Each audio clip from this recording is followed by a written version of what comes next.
Sa wakas, dumating na yung package na hinihintay ko galing kay Timo. Nag-order ako nito 2 weeks before sa birthday ni Oliver. Dahil meron pa akong in-order na meron pa akong pinagawa na personalized na ano ba.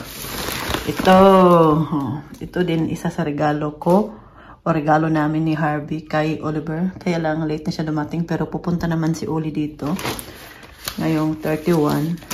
So, padala ko na lang to. Ibibigay ko na lang sa kanya. Pagpunta niya dito, hindi ko na lang siya ipapadala dahil pupunta nga siya dito sa amin. Baka masira pa to isend pero meron naman siya ganito. Nilagyan siya pa di siya masira ba. Si Lovely, si Rafaela, si Mami Rose at si Harvey at ang pinakagwapo ng Badlaspi. Walang iba kundi si Oliver Cagas. Ngayon, ipapakita ko po sa inyo yung in-order ko dahil napagaganda po ng mga in-order ko ngayon kay Timo. Ipapakita natin kay Fiona. Halos lahat ito ay kay Fiona. Dahil nga si Fiona walang masyadong pullover. Ating lamig na dito sa Germany. Kaya nag-order ako ng mga pullover sa kanya. Ang ganda naman. Turn biya to siya ay. May ano to siya.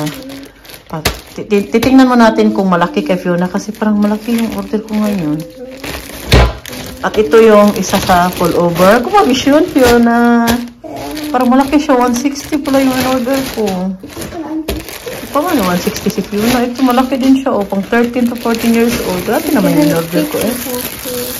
Tapos nag-order din ako ng Hello Kitty na bag dahil gusto ko yung kulay niya. Parang gusto ko siyang gamitin kung magpunta ako ng city. Yeah. Visualize. At ito naman, nag-order ako ng scarf or shawl. Ito din ay brown. Ito ay para sa akin. Yan yung order natin. Nabayaran ko lahat dito ay 43 euro. Yan. Sabihin ko na sa inyo. Kasi, at ipakita ko sa inyo kung ganito kaganda at kalaki itong pullover ni Fiona. Uy, malaki pa siya. Uy, kay Fiona. Tingnan na sa tingin pa ninyo. Maganda ba yan siya? Makapal yung tela niya. Tingnan ninyo. Makapal talagang tela niya. Ay, kasya man! Lotion pink!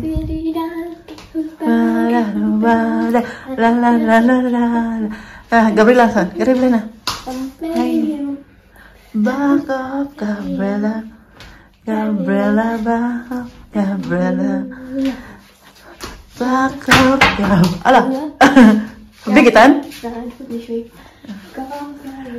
Kasya lang pala kay Fiona. Ganda.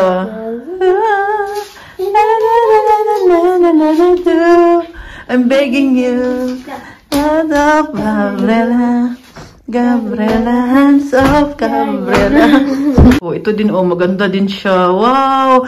Hindi po ako nagbibiro. Ano talaga? Hindi ako nagsisinungaling. Magkakapal talaga yung tela niya. Mura-mura lang ba yan? Hilig ko. Hindi yan mabot sa 10 euro ata. May pullover na si Fiona. So, atin niya pagbalik eskwela na sila. Ngayong 26 October. Ito na yung isa, ito yung pinaka-last na order ko para sa kanya. Wow, Fiona, shit! Ganda kaya. Ang tangkat talaga ni Fiona eh. Kala ko maliit lang sa kanya, kasi naman pala. Pati mal, bagay na bagay kay Fiona. Okay, yat Gabriela na pala. Back, hands up. Sayo na po siya. Sige. Baby.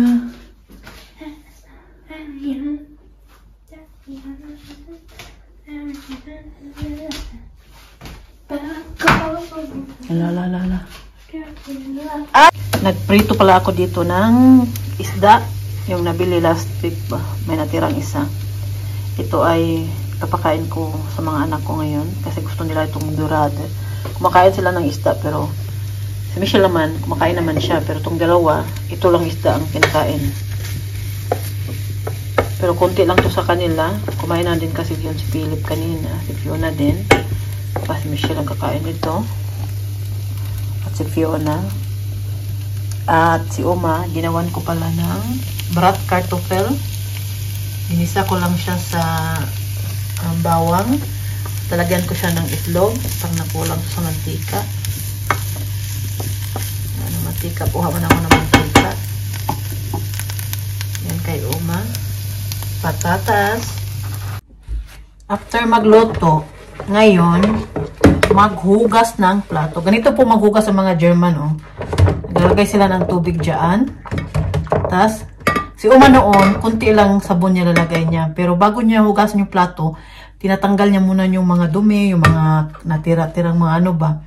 Tapos, niya, hugasan niya sa mainit na tubig. So, paglagay niya dito sa plato, dito sa hugasan, yung plato, na siya? Parang malinis na tingnan ba?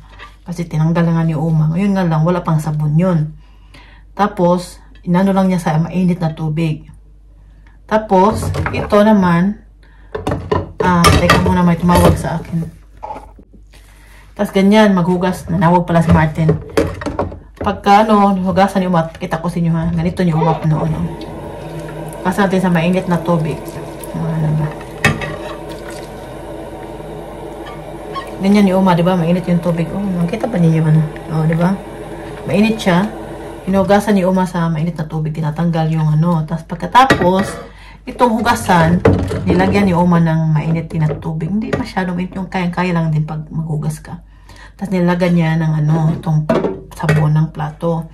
Pero isang isang patak lang ng Pero sa akin kasi hindi ako kontento ko kasi hindi matanggal yung ba. Kay Uma, isang patak lang. Tingnan nyo sa akin, ang buwa. Bula kay sa kuha ba? Nga na, mahugas sa mga German. Yung ganito sila maghugas. Nasanay ako kay noon kami kumakain palagi kay Uma. Nung bago pa ako dito, si Uma talaga nagluluto sa amin. Kasi Uma, pagkatapos niyang ilagay dito yung plato, tapos niya, gamitan na niya ng ganito. Hindi na niya binabanlawan ng tubig kasi hindi naman mabula yung sa kanya. Hindi katulad to sa akin ang hubang bula. Kaya Uma, hindi naman mabula kasi isang patak lang nga ng sabon. Tapos ginaganyan niya. Hindi mabula. Pagkatapos na ilagay dyan, so dito na dito. Patuloy yan dyan. Sa akin, iba man ugasan ko man talaga. Tapos noon, pag ako naghuhugas, tinatago ko. Nagtalikod ako. Ginaganyan ko dali-dali. Kasi parang hindi ako nakontinto sa baka hindi iba yung hugas nila. Sa akin, tinatago ko. Kasi si Uma, nagliligpit din sa lamesa. Ako naman, dito sa sekreto. Dito sa baba, sa kusina niya. Yan ako. Para talaga. Hanggang ngayon, ganyan pa rin ako. Pag naghugas. Hindi ko talaga ginagaya 100%. 100% to. Hindi ko talaga ginagaya lahat yung ginagawa niya Uma kasi parang, may sabon pa siya. Nilagyan ko pa nga ulit ng sabon. Nagluto kasi ako ng isda. Tapos, hinugasan ko na lang itong mga plato na ginamit ko. Mga kawali. Dahil, yung dishwasher namin, hindi pa tapos. Pa. Kasi may puno na kasi kanina. Kaya, ko. Hindi pa siya tapos. Kaya sabi ko, hugasan ko na lang itong mga naginamit ko kanina pagluto. Tapos na si Umang kumain. Tapos na din ako. Tapos na yung mga bata, kumain lang ako ng konting isda. Hindi ko alam kung sino kakain yung isda na natira. Kasi yung mga anak ko, kumain na sila kanina. Pag magutom naman yan sila, hindi na yan sila nag-request na magluluto ako. Maggawa na sila ng tinapay. Hindi sa kanila kung gusto nila makita sa ref. Hindi naman sila yan nagutom dahil nagluto naman ako kanina. Si Martin tumawag pala dahil maaga siyang uwi ngayon. Alas 10 sana matapos yung trabaho niya. Pero maaga kasi siya nag-start kanina. Uwi daw siya ng maaga. Alas 8 pala ngayon dito.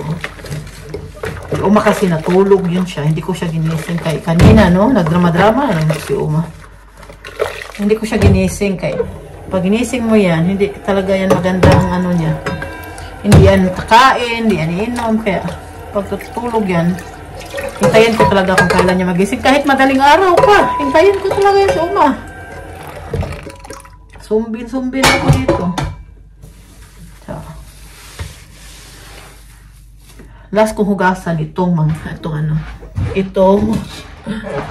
siya. Ginamit ko kanina. Takip sa magluto akong isda ba.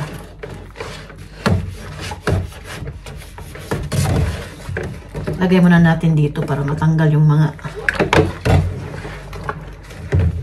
tapon pa ako ng basura maya kay Naglinis ako ng isda kanina ba. Ganyan lang maghugas ng mga German. Pero sa akin, sobrang bula na, oh. Dinamihan ko man ng sabon. Wala na pala akong sabon, oh. Pero may ano na ako. Naka-prepare na yung isang bago. Nasa hagdanan. Nilagay ko sa hagdanan. Nung akit ako kanina to sa taas, marami akong bit-bit. Nilagay ko muna sa hagdanan.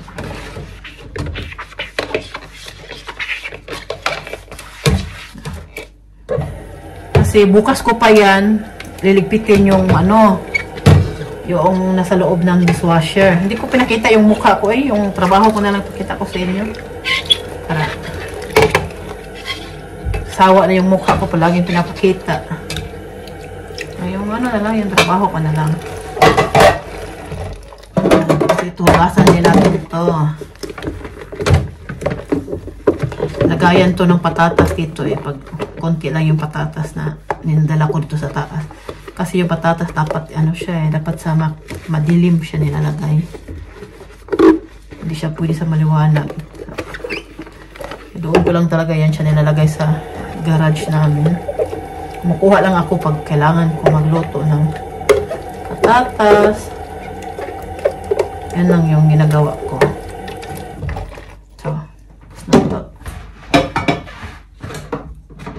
ito naman yung next na nilakuan ko kanina ng isda. So, lagay ko muna siya dito kasi mantika to para matanggal talaga yung ano niya.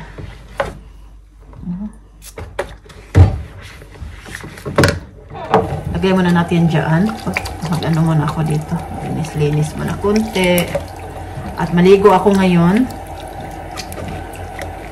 Andiyan na Martin. Gusto siya da? Good afternoon. Gusto din ang sabihan grupo. Alam po ba ninyo, kinulayan ko yung buhok ko dahil ang dami ko ng uban. Alam mo yung uban? Puting buhok ba? Dami ko ng puting buhok. Kaya kinulayan ko nito. Binili ko lang siya sa Rossmann. Ang hirap para magkulay sa buhok na ikaw lang. Hindi mo ano talaga. First time ko itong ginawa nga ako lang. Kasi ayaw ko din naman tanggalin yung buhok ko ba. Dami kasi dito na side. Maupaw tayo. Kaya try ko na lang. Ano siya, nikulayan. Hindi siya black. May pagka ano siya. May pagka creamy coloration. Ano kulay nito? Schwarzkopf. Ano siya, dark brown ang result nito. Tingnan na lang natin, no? Kung ano. Kailangan ko siyang ano, ng 30 minutes hanggang 40. Mas maganda daw hanggang 45 minutes. Kaya susundin natin para natanggal na yung ano sa buko. Nagkulay-kulay ako kaya dami talaga. Ayan. Tapos nito maligo ako. Tapos maglinis ako dito sa ano namin, sa living room. Bathroom namin. At naglaba kasi ako ba. Hindi ako lumabas kan. Alam niyo no, 3 araw na ako hindi lumabas. Lumabas lang kami noong, itong week na to, lumabas lang kami noong Martes. Lunes din hindi lang ako lumabas dahil wala nang pasok mga bata. Lunes, Merkulis, Huwebes, Bernes. Nabay na ako. Dito lang ako, bantay sa mga bata, luto, linis, paligo kay Uma. Trabaho ko dito araw-araw. At ngayon, linisan ko muna to. Kasi hindi na natin to kailangan.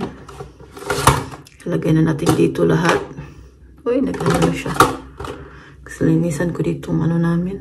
Ano, dumi. Daming buhok. Lagay muna. Lagay ko muna dyan. Kasi magsuot ako ng gloves. Ayan. Linisan natin kay magkakulay ito ng dark brown tong ano namin. Wala pala akong pang ano dito. Wala pala akong panglinis. Teka muna. Wala nga. Kailangan ko magkuha doon sa kusina.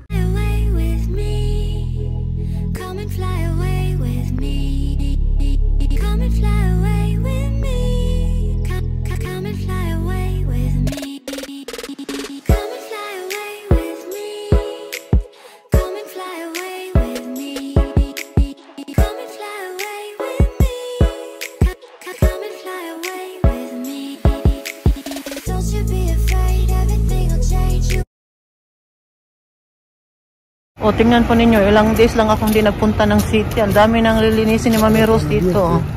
Uy, grabe, kadagang dahon, oh. Was hier besser machen würden im vierten Weg? Die ganze Innenstadt überwachen. Ano ba ito? Delikado ba ito pagbasa? Lalo na pag umuulan, madulas yan. Oh, ganda ng ano. Ngayon, hindi pumapunta ang bus dito dahil may inaayos sila, no? Hindi ko pa alam kung saan bababa kung magbalik eskwela ng mga bata.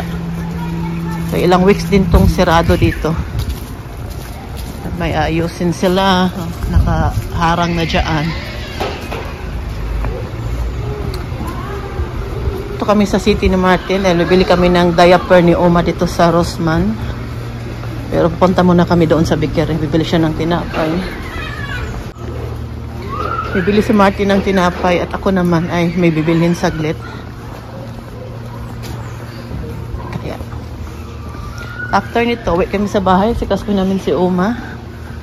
Kasi si Oma nasa toilet. Oo. Daming linisan. Sobrang yellow dito.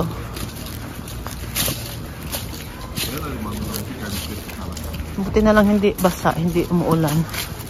Kasi kung umuulan, linilisan nila agad yan dahil madulas. Baya yan siya.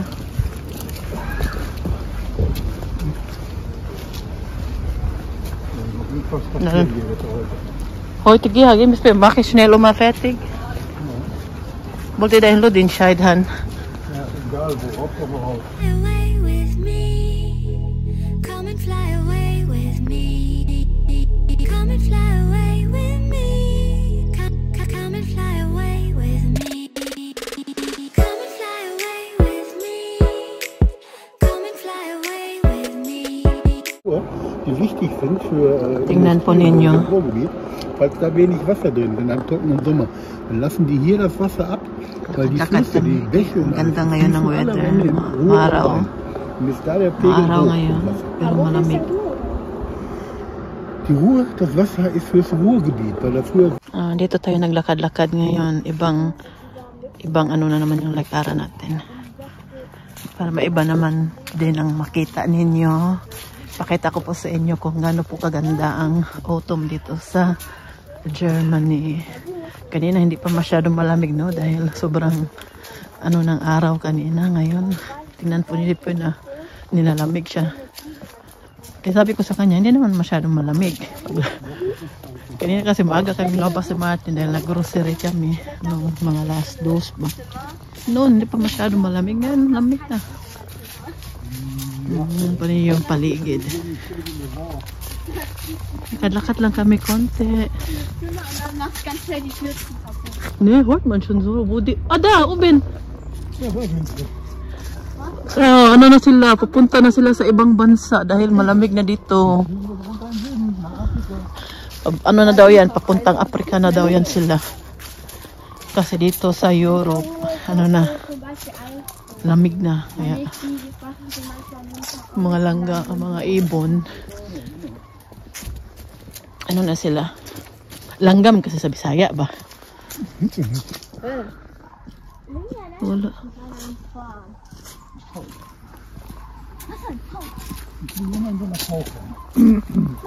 Einer immer vorne weg und dann der andere immer so hinterher.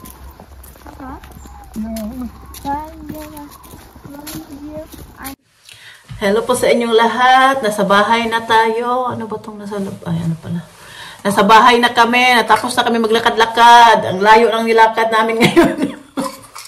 Grabe ba? Nakapunta na kami doon. No? Pero akala ko hindi masyadong mahaba yung lalakaran na layo yung lakaran namin. Layo pala. Tapos ang lamig-lamig pa. Ang suot ko. Nipis-nipis oh. Ano lang, ito lang. At nag-dress pa tayo. May racing hindi mo mamero. Kasi kanina, maaraw pa man. Tapos naabtan gabi-gabi na. Yan, bili na siya. Ito pa yung suot ko. Nag-dress tayo.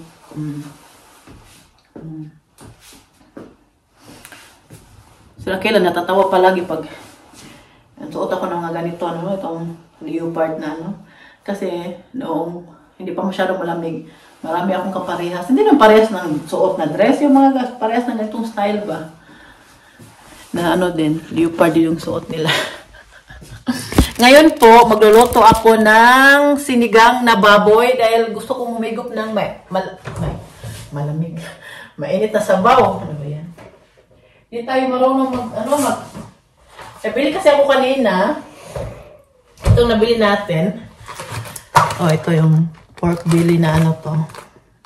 Ito yung gagawin kong sinigang. Meron na akong kamatis sa taas at meron akong talong. Nakabili ako ng talong kanina sa Rive. Ito yung gagawin natin sinigang dahil meron pa pala akong ditong konting sinigang mix. Lagyan ng konting sinigang mix at ang tawag ito? Meron pa ako dito eh. Baka alam mo kung meron. Kunti na pala ito. Ay, kunti na lang pala. Ay, kunti na lang siya. Magpanghingi ako kay Raquel. Meron. Ito ba? Isa lang kasi yung ganito. Kung manghingi ako kay Raquel kasi si Martin nandoon sa kanila. Parang wala na ako dito. Wala na nga. Wala na akong sinigang na ano. Dapat magtawag ako kay Martin agad kay para makauwi na yun. Tapos mapalpak yung plano ko. Gusto ko talagang kumain ng ngayon na may sabaw. Kasi hindi pa ako kumain. Anong oras na? Lang ako kanina. Isang tinapay lang yung kinain ko. Tapos kape. Wala city na. Magluto ako ng sinigang. Ito. Kunti lang pala siya. Oh. Hindi pa naman nag-start. Ang niluto kasi itong kalahati naman. Dito yung kapatid kong lalaki. Eh, tawagan ko muna si Raquel bago si Martin maka-uwi dito sa bahay. No? Tawagan muna natin. Saan? Mayroon pa dito. Ano na nga? Tawagan ko muna ha.